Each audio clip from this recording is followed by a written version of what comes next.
बातमी अंबरनाथमधली आहे। अंबरनाथमध्ये एका केमिकल कंपनीला भीषण आग लागल्याची घटना समोर आलेली होती। अग्निशमन दलाचे जवान घटनास्थळी दाखल झाले होते। आग विझवण्याचे शर्थीचे प्रयत्न तातडीने सुरू करण्यात आले होते। आगीमुळे इथे काम करणाऱ्या कामगारांची पळापळ झाल्याचे देखील पाहायला मिळालं। आगीचं स्वरूप अत्यंत भीषण आहे। आपण दृश्यांमध्ये देखील पाहू शकतोय की किती मोठी आग लागलेली होती ते। ही आग अजूनही धुमसतीये। अग्निशमन दलाकडून शर्थीचे प्रयत्न सध्या केले जात आहेत। या आगीवर पूर्णपणे नियंत्रण मिळवण्याच्या अनुषंगाने अतिरिक्त कुमक देखील मागवण्यात आल्याची माहिती मिळते।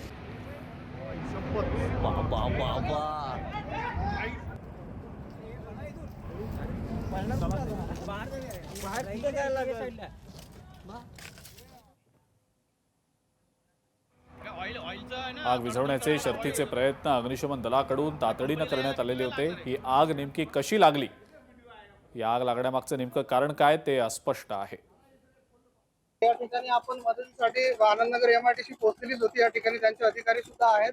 आपल्या अंबरनाथ नगरपालिकेचा वॉटर बाउझर आणि एक फायर टेंडर सुद्धा आहे। बदलापूरची गाडी या ठिकाणी बोलवण्यात आलेली आहे। पण सर ह्या केमिकल जो टँकर आहे त्याला आग कशी लागली?